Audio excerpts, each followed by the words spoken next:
Alright, so the first item on the list is Review the Shield Bumblebee. Very excited when this came out initially because this was right after the Revenge of the Fallen toy line.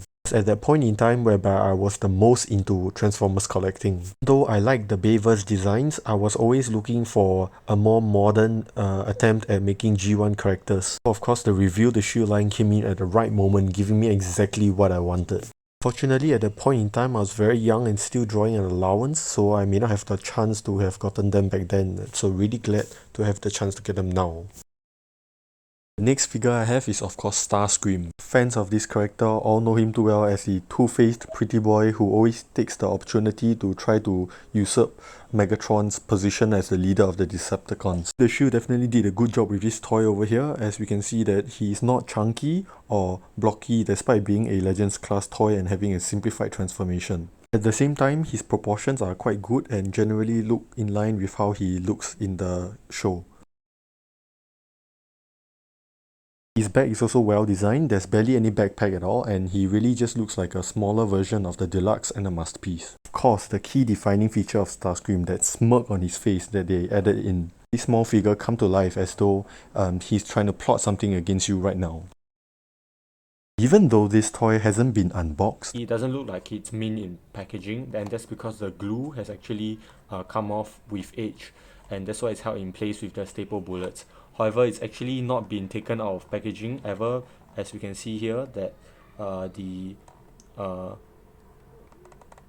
paper strings that were holding it in place are still there, and it has never been taken out of the plastic case. Yeah. The next toy on the list is Optimus Prime.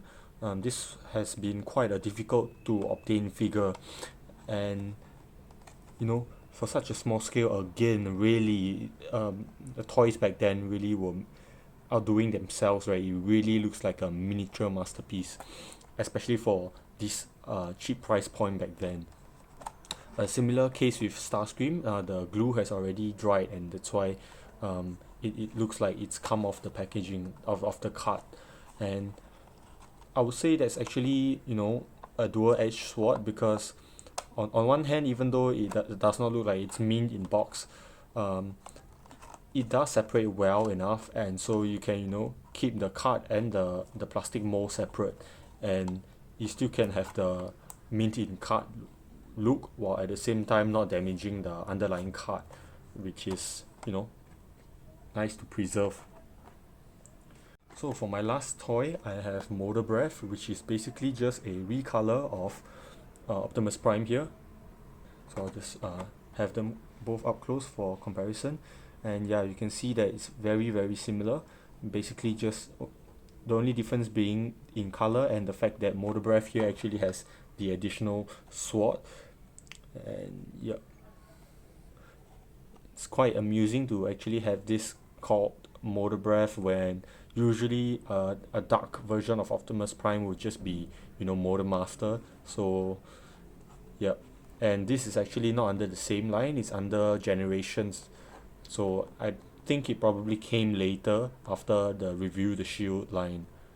Yep, so quite cool to have all of these. I think as I've grown up, my purchase of toys is no longer purely for play. Maybe it's because I'm growing old, but nowadays I feel like I buy toys for the purpose of recreating the experience of buying toys as a child.